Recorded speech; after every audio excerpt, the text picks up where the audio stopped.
Join us as we hang out in the Polestar 4, which is our favourite place to hang out and talk about silly cars. Today, we're going on what are the silliest cars on this planet, and I think you will agree they're all really quite silly. First up, we've got the Renault Twizy, which is my top favourite ever silly little car.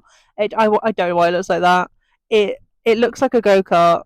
It looks like an alien egg and a go kart got together and decided to form a car, and then the Renault Twizy was born. It's just so silly. It's so silly looking, but I absolutely love it. This is the Aston Martin Signet, and you did hear us correctly. That is, in fact, an Aston Martin. It doesn't look like any Aston Martin I've ever seen in my life. It's very silly. It looks like someone took a Citroen and just stuck it on top of tyres that just weren't quite the right shape for it. It's a beautiful little car, but it is very silly. The Nissan Cube is an absolute classic in the realm of silly cars. If you're a silly car connoisseur, you will know all about the Nissan Cube.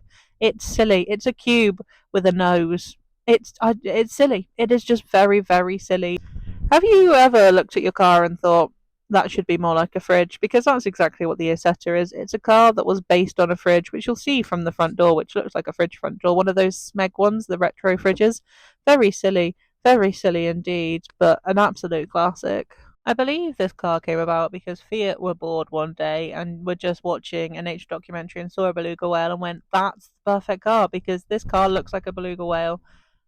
And if you can't see it, I can't explain it to you. It's just the car equivalent of the beluga whale, and it's very, very silly. These are not silly cars. We've done our silly cars now, but there are some cars, some very nice cars that have silly features. The Renault 5 with the baguette holder. You heard us correctly. The Renault 5 has a baguette holder, which is ideal if you ask me. Who doesn't want an emergency baguette just sat next to them, waiting for if their blood sugar drops a little low in the middle of traffic and they just have to snap off the end and shove it in?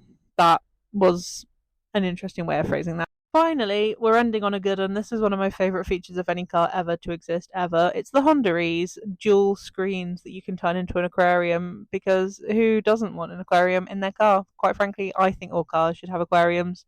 And if I ever run for Prime Minister, that's what I'm going to run on. All cars should have aquariums in their cars. Not real ones, obviously, virtual ones. And then you can name the fish and talk to them.